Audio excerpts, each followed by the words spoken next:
to you. What's going on, beautiful people? It's a beautiful day. I'm in the woods. I just got out of class not too long ago, but you already know. It is time for the Master Key System Part 3, okay? So I'm just gonna jump right into it because I know the videos can get kind of long and there's just not enough time in the day, right? So if you haven't seen the other 2 parts to this series, go ahead and I'll put some links down below. You can go down into the links and click that. Just a little overview. The teachings within this book are gonna help us find the individuality within us, find our creativeness, find our self, really, just find ourself and create a reality that we desire. Because sometimes we're manifesting, we're creating, we are powerful creators, but sometimes we're creating a life that we don't necessarily desire, but you know what? We're unaware of it a lot of the times, and we can deprogram the programs that have been implemented into our being. It's never too late. And with this series, we can go ahead and eradicate those negative, self-deprecating thoughts and habits so that we can live a life that we more so desire, to find fulfillment in life, okay? So without further ado, here we go. So I'm just gonna read the introduction, and like normal, I'm gonna go into just some of the highlighted points that I got in here because there's like 33 points in this one, all right? And then at the end, there is the application. Don't forget, come back every day and whenever you want, and go into the timestamps that I have posted below where you can click the application so that you can, refresh yourself each day that you come and you do the application, okay? So I'm just gonna read the introduction, part 3. You have found that the individual may act on the universal, and that the result of this action and interaction is cause and effect.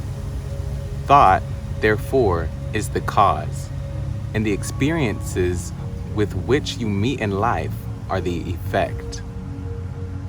Eliminate, therefore, any possible tendency to complain of conditions as they have been or as they are, because it rests with you to change them and ask what you would like them to be.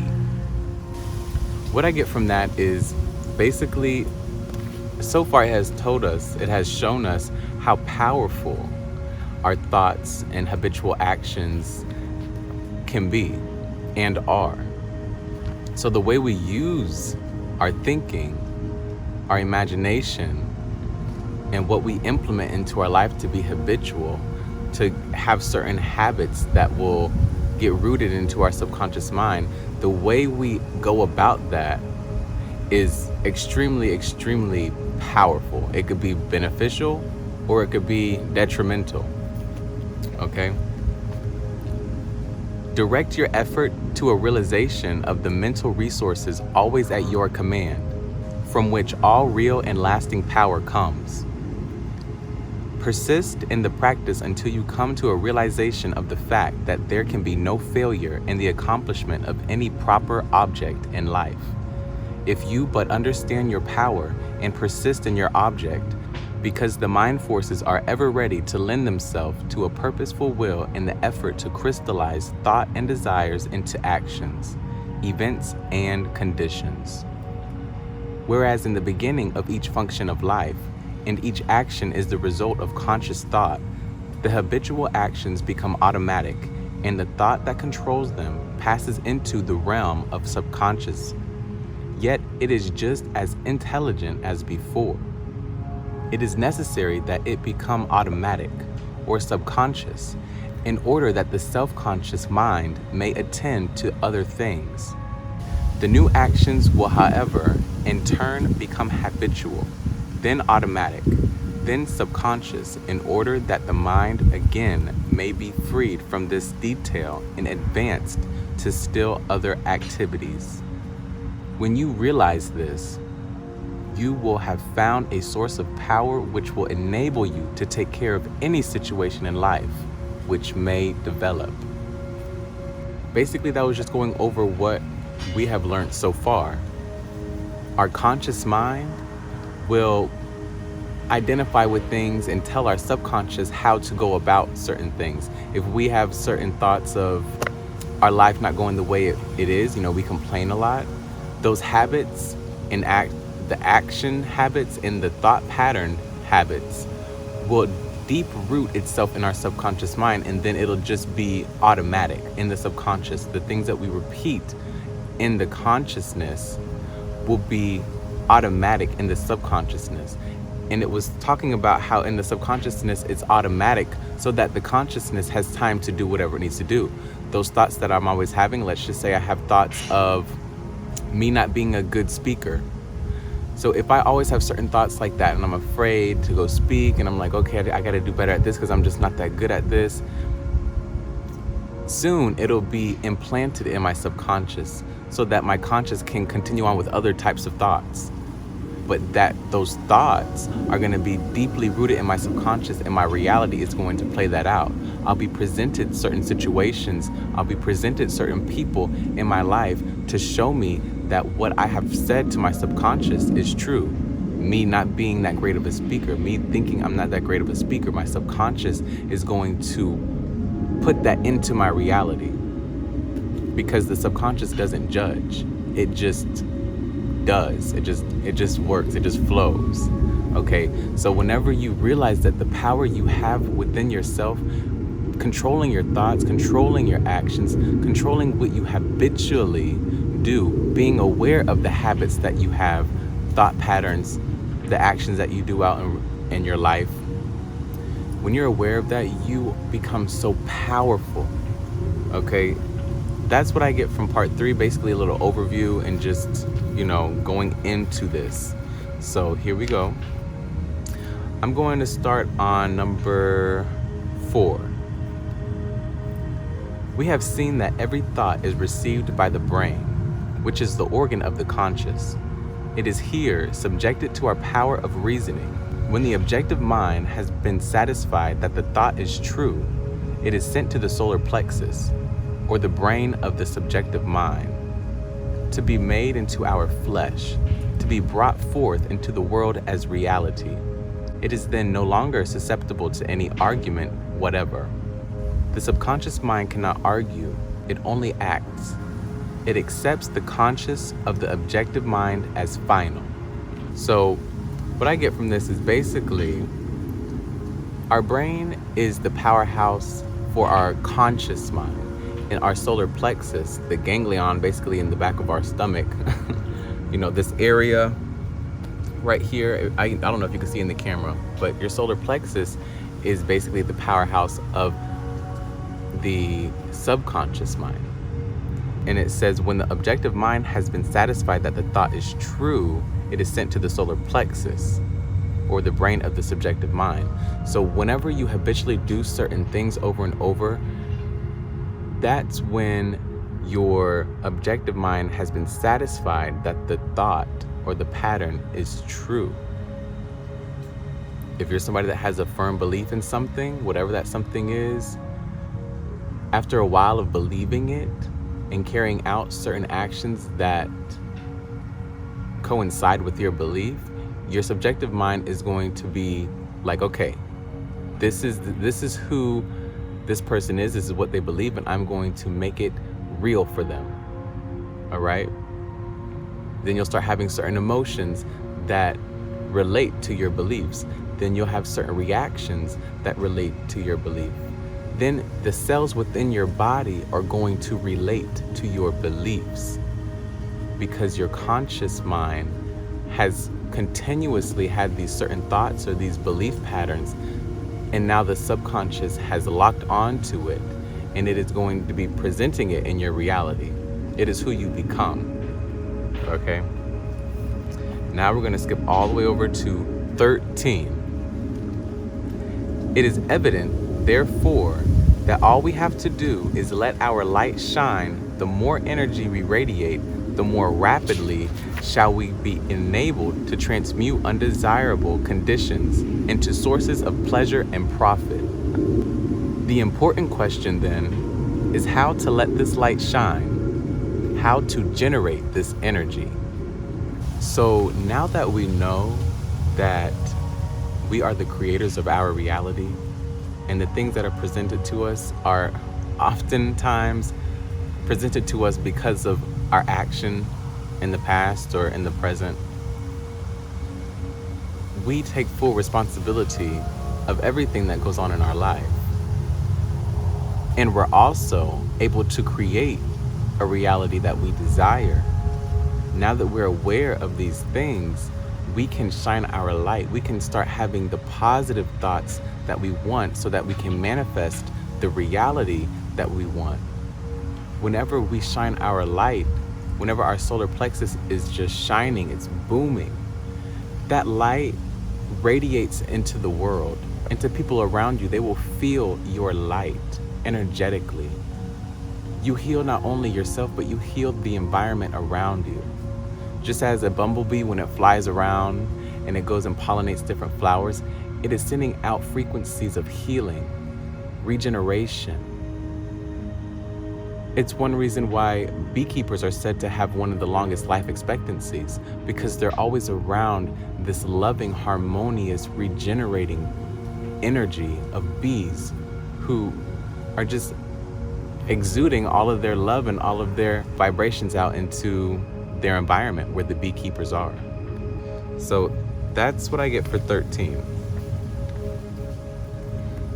14. Non-resistant thought expands the solar plexus. Resistant thought contracts it. Pleasant thought expands it. Unpleasant thought contracts it. Thoughts of courage, power, confidence, and hope all produce a corresponding state. But the one archenemy of the solar plexus, which must be absolutely destroyed before there is any possibility of letting any light shine, is fear. This enemy must be completely destroyed. He or she must be eliminated. He or she must be expelled forever. He or she is the cloud which hides the sun, which causes a perpetual gloom. So, let go of fear. A lot of the reasons why we do certain things is mainly because we are fearful. We are afraid. So then we carry out certain actions. We have certain beliefs that'll help us not be so afraid anymore. But once you let go of fear, you allow yourself to be yourself. You allow yourself to become the true, authentic, genuine version of who you are. Because now you're not bound to somebody else's belief, because you don't care, or you are fine with not ending up in a certain afterlife or ending up in a certain community of people to make you feel better about who you are, because you feel better about yourself just being yourself. A lot of times we are feared into certain beliefs because we're afraid of the unknown. We're afraid that if we don't conform to this belief, we may end up in a certain place in our afterlife that we don't want to be. Or we want to carry out certain people's beliefs, maybe our parents or our ancestors or whatnot, because we feel as though if we don't, there may be something bad to happen. There may be some consequence. Whenever we let go of fear, we are able to control our life the way we want to control it. When we are stuck in fear, we are being controlled. We are easily manipulated, and we are easily puppeteered into carrying out certain agendas or actions that other higher powers may want us to. When you let go of fear, you take your power back.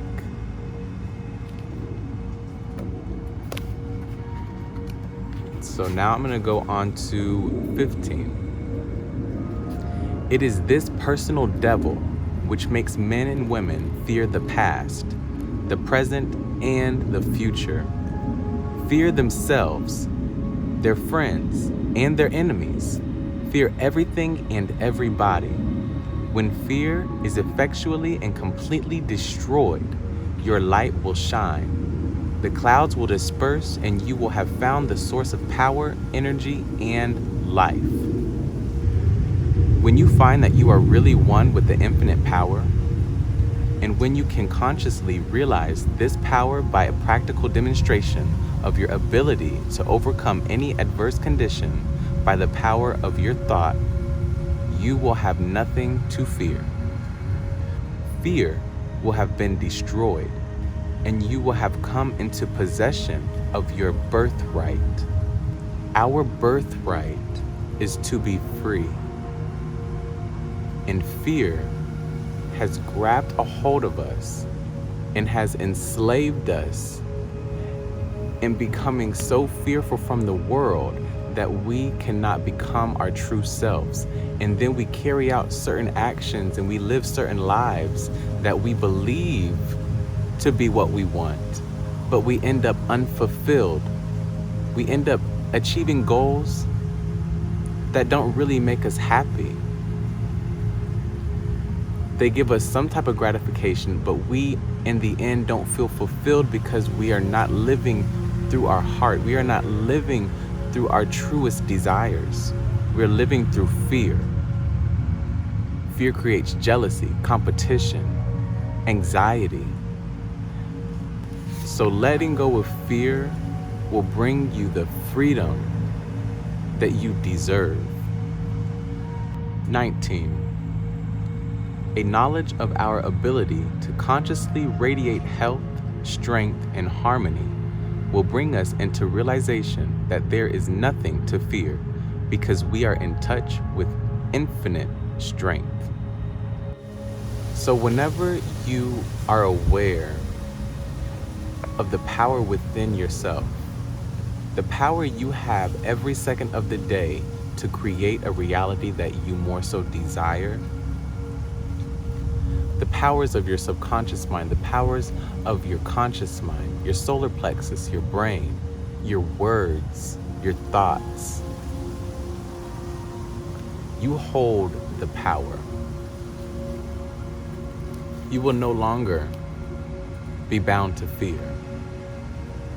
Or you'll change your definition of what fear means to you, okay? 22. I have already told you what the result of this impression will be. It is the method in which you are now interested. You have already learned that the subconscious is intelligent and that it is creative and responsive to the will of the conscious mind. What, then, is the most natural way of making the desired impression? Mentally concentrate on the object of your desire. When you are concentrating, you are impressing the subconscious. So focus, concentration, okay? What you focus on will grow. So whatever you are focusing on is digging its roots into your subconscious mind, which is the area where things start to be played out into our reality. Whatever our conscious mind takes on and believes through certain habitual actions or thoughts, those actions and thoughts create our reality. So whatever you focus on will be dug into your subconscious mind. So pay attention to what you are focusing on throughout your day. The things you focus on more so throughout your day will be presented into your reality. So now we're going to go into the application, all right? This is 29 through 33. For your exercise this week, I will ask you to go one step further. I want you to not only be perfectly still and inhibit all thought as far as possible, but relax, let go, let the muscles take their normal condition. This will remove all pressure from all nerves and eliminate that tension which so frequently produces physical exhaustion. Physical relaxation is a voluntary exercise of the will, and the exercise will be found to be of great value as it enables the blood to circulate freely to and from the brain and body. Tension lends to mental unrest, an abnormal mental activity of the mind. It produces worry, care, fear, and anxiety. Relaxation is therefore an absolute necessity in order to allow the mental facilities to exercise the greatest freedom. Tensions lends to mental unrest, an abnormal mental activity of the mind. It produces worry, care, fear, and anxiety. Relaxation is therefore an absolute necessity in order to allow the mental faculties to exercise the greatest freedom. Make this exercise as thorough and complete as possible. Mentally determine that you will relax every muscle and nerve until you feel quiet and restful and at peace with yourself and the world. The solar plexus will then be ready to function, and you will be surprised at the result. Okay, you guys, so that was part 3. So basically the same application as part 2. If you want, you can go over to part 2 and click the application timestamp in the description and just add into that relaxation. Whenever you are still, and even if you aren't too still or your mind isn't completely without thought, and remember, which is only gonna happen for a couple seconds, don't expect it. You're just gonna sit for 30 minutes with nothing going on in your head, okay? If you are just starting meditation and any type of meditative practice, it's not going to just happen like this, okay? But while you are doing this application, this meditation, relax your body as well. Relax every joint, every muscle that you can think of, from your toes all the way up to your eyebrows. Just relax, all right? And that is it for today. That was part 3. Thank you guys. Thank you women. Thank you men. Thank you children. Thank you whoever, aliens at this point. Whoever is watching this, I really, really appreciate you. And this little family that we have created is just going to continue to blossom and blossom and blossom and soon turn into a big blossom tree. Okay? I really appreciate you being here. And make sure that you do this not just once, okay? Because remember, it is within the habitual actions, the thoughts, the words you use outside of your mouth and inside of your brain, the habitual actions which will allow you to get those things that you desire into your subconscious, so that then your subconscious will bring it into your reality. Okay? So much love, peace and blessings to everybody, and I will see you all soon.